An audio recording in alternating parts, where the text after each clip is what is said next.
Hello, welcome back to Anatomy channel. I am Dr. Rajita. Today we shall study about functional areas of brain. In previous session we learnt about sulci and gyri present in the brain, and functional areas are areas which are designated based upon its function as well as its structure. Brodmann in 1909 divided these areas and numbered these areas, and he numbered around 47 in whole cerebral hemisphere. So we shall see all these areas. Before knowing these areas, we should know that these functional areas are basically of three varieties. Motor areas. Motor areas are mainly concerned with motor activity, where they give efferents, that is origin of descending fibers, and which project down as corticospinal and corticonuclear fibers. And next is the sensory areas. Sensory areas receive the afferents from various parts of the receptors and body, and they receive the ascending tracts via the thalamus, as the thalamus is the gateway for sensory tracts. And the last is the association areas. Association areas are neither purely primary sensory or primary motor. They are mainly concerned with the association, integration and cognitive functions. And let's see these areas. So starting with the frontal lobe, this is the superolateral surface of cerebral hemisphere, and we shall start with the areas in the frontal lobe. And here is the central sulcus of Rolando, which is running uninterruptedly down towards the posterior ramus of lateral sulcus. The gyrus present in front of the central sulcus is the precentral gyrus. The precentral gyrus consists of primary motor area. In Brodmann's, the number is 4. And this primary motor area consists of a large shaped pyramidal cells which are called as Betz cells. And these Betz cells will give rise to descending tracts, pyramidal tracts, corticospinal and corticobulbar tracts. And the body is represented in inverted upwards, like head, neck is represented in the lower part of the gyrus, and whereas as we move on to the medial surface, the perineal region, legs and foot are represented in front of the central sulcus in paracentral lobule in the medial surface of brain. Stimulation of precentral gyrus will result in the contraction of opposite half of the voluntary muscles in our body, and in lesion to this area will cause result in motor loss, that is paralysis on the opposite half of the body, resulting a flaccid paralysis called as hemiplegia. And some muscles doesn't get affected because of the lesion in precentral gyrus. The muscles are mainly which are present in the upper part of the face, and muscles of the pharynx, muscles of the larynx, muscles of the mandible and axial musculature. These muscles escape the paralysis because these muscles are represented in both the cerebral hemispheres in motor areas. And let's see the other areas. In front of the precentral gyrus, the area is numbered as 6 here. This is called as premotor area. Premotor area is present in superior frontal gyrus, middle frontal gyrus and inferior frontal gyrus. It also extends to the medial surface of the brain in front of the motor area anterior to it. And premotor area is broader in the upper aspect and narrow in the lower aspect, and here the Betz cells are absent. The large pyramidal cells are absent in area number 6, and premotor area gives rise to extra pyramidal tracts like corticonigral tracts and corticorubral tracts and etc. And in front, the area number 8 is written here, which is present in the posterior part of the middle frontal gyrus, and area number 8 is called as frontal eye field. Frontal eye field is also seen on the medial surface of the brain. just in front of the motor area. The frontal eye field is mainly concerned with conjugate movements of the eyes, and lesion to this area, the person loses the conjugate movements, and also the voluntary scanning of an object or a moving object is lost in the person. And the next area is the motor speech area. The motor speech area is present in the inferior frontal gyrus, and to be more specific, it is located in pars triangularis and pars opercularis.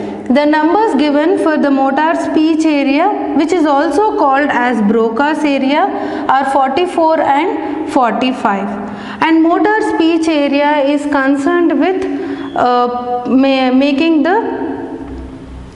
producing different sounds, and damage to motor the speech area, the person will have ability to understand what the opposite person is talking. He is having the ability to interpret, and he can imagine the words which he wants to express, but the person won't be able to express. So this is called as expressive aphasia or motor aphasia. Motor aphasia, the muscles of the larynx, the vocal cords and muscles of the tongue and lips are not paralyzed.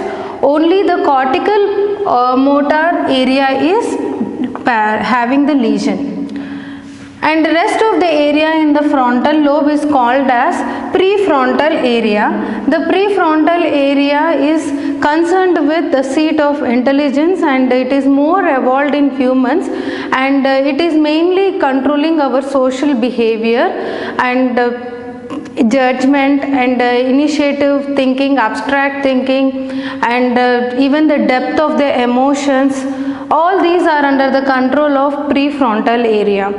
And lesion to prefrontal area bilaterally, it may result in the person will lose the social behavior. And so here is our central sulcus, and the gyrus which is present behind the central sulcus is called as postcentral gyrus. Postcentral gyrus consists of primary sensory area, and the numbers are given by Brodmann is 3, 1, 2.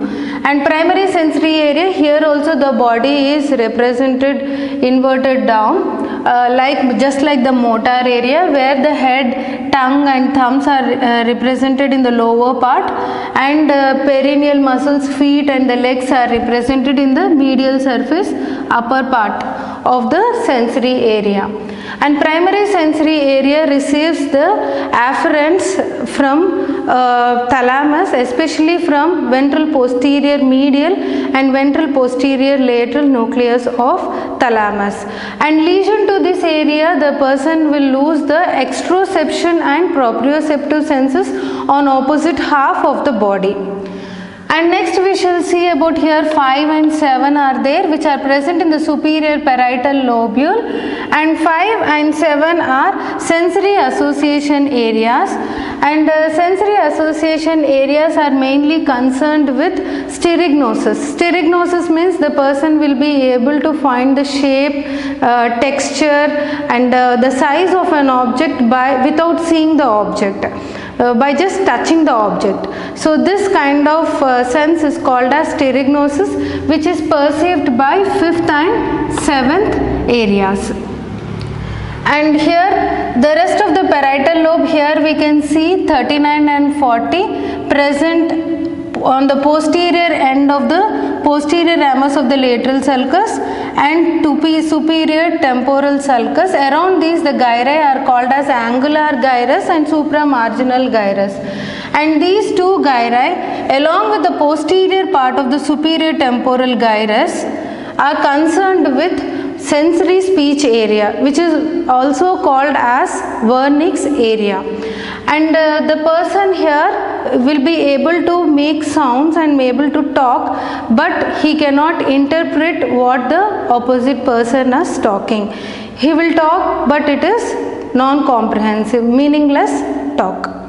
Broca's area and Wernicke's area are usually present in the dominant hemisphere. Suppose if we are right-handed, it is present on the left cerebral hemisphere. So these are, and there is one more area which is called as secondary sensory area. Secondary sensory area is present in the lower part of the postcentral gyrus. It is present within the lips of the posterior ramus. It is called as upper lip of the posterior ramus of the lateral sulcus will have the secondary sensory area, where it is mainly concerned with the perception of pain, and whole body is represented in the small area which is present in the roof of posterior ramus of lateral sulcus. That is about secondary sensory area. Now let's see about the temporal lobe. The area in the temporal lobe are mainly concerned with auditory functions. So there are two areas, area number 41-42, which is called as primary auditory area. It is located in the superior part of the superior temporal gyrus, means in the upper surface of the superior temporal gyrus, and around which there is an area which is called as secondary auditory area. The number given by Brodmann is 22. And primary auditory area is mainly concerned with hearing, and damage like unilateral lesion of primary auditory area, the person will have the person hearing of a person will be impaired, but it is little less. It won't be complete loss of hearing, because the cochlear fibers are represented in both the cerebral hemispheres. So, but if there is a damage in the bilateral side of primary auditory area, there will be a complete cortical deafness in that individual. Association auditory area receives afferents from the primary auditory area, and it helps the person to interpret what the opposite person is talking. Means after hearing, he will be able to interpret and analyze it based upon his past experiences. And let's see about the occipital lobe. Occipital lobe is mainly concerned with our vision, and the posterior most part near to the occipital pole, the area is the primary visual area, and the primary visual area is numbered as 17, and surrounding it the areas are associate visual areas which are numbered as 18 and 19.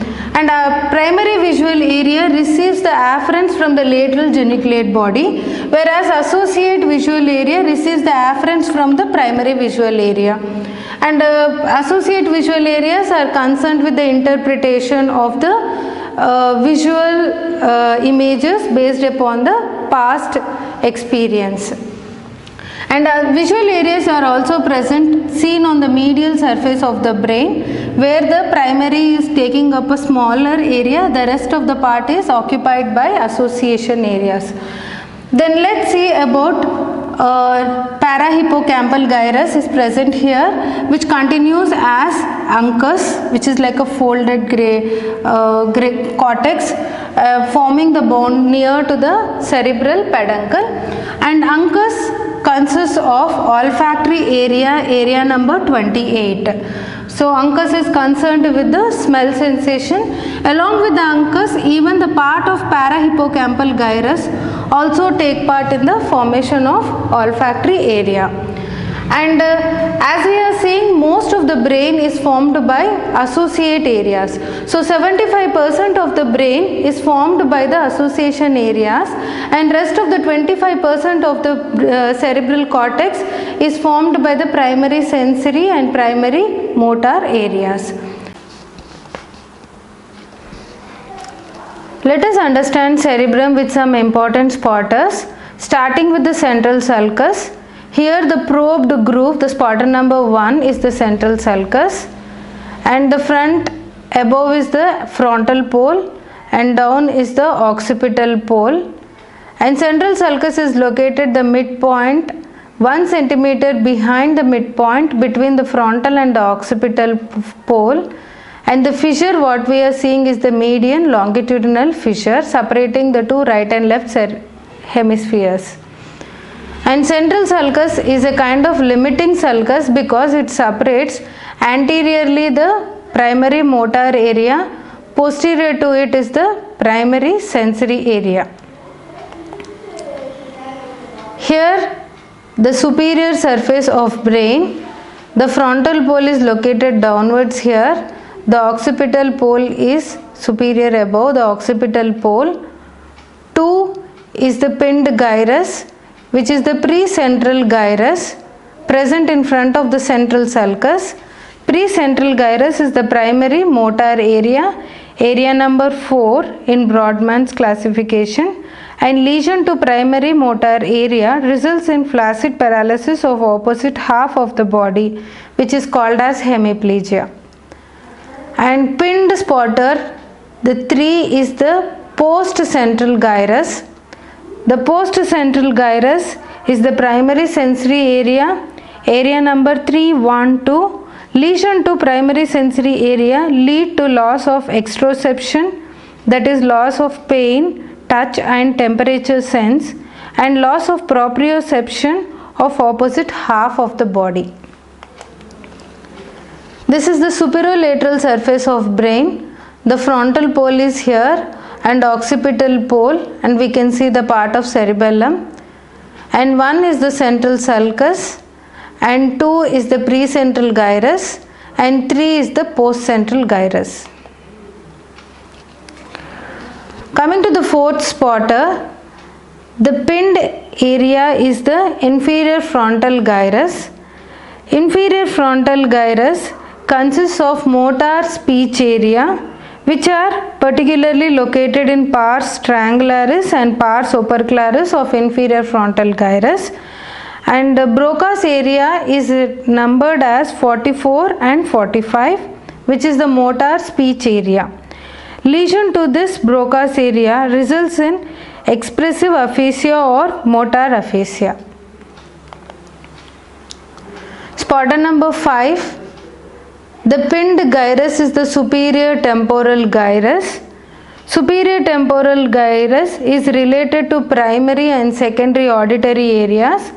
Primary auditory area, area number 41 and 42, and secondary auditory area is 22.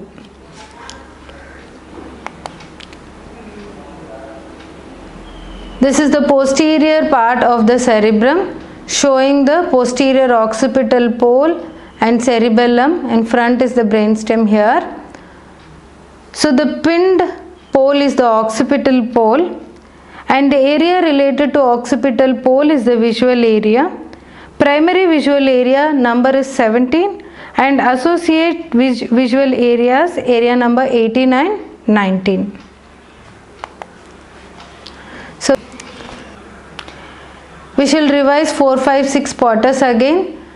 The fourth spotter, the pinned area, is the inferior frontal gyrus, which is the motor speech area or Broca's area. The numbers are 44 and 45. And 5 is the auditory area. The pinned area is superior temporal gyrus, and Brodmann's numbers are primary auditory area 41, 42, secondary auditory area is 22. And 6 is the occipital pole. Visual area is related. Primary visual area is 17, secondary visual areas are 18 and 19. Now coming to the spotter number 7, this is the inferior surface of cerebrum, showing the interpeduncular fossa, and lateral to the interpeduncular fossa we can see the pinned structure here, which is called as the uncus. Uncus continues as parahippocampal gyrus. Uncus, the functional area related to uncus is the olfactory area, area number 28. Here in this spotter, this is the medial surface of brain, showing the paracentral lobule, which is in between parietal and frontal lobes on the medial side. Here is the beginning of the central sulcus. The paracentral lobule is center for micturition and defecation.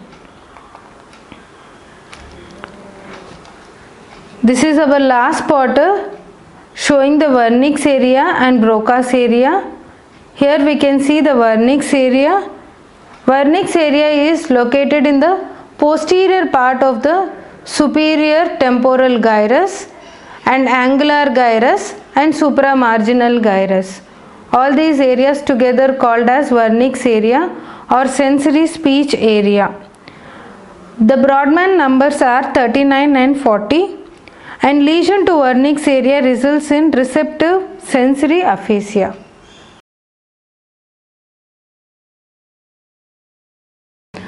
I hope you all like my session. Please like, share, subscribe and press the bell button for further notifications.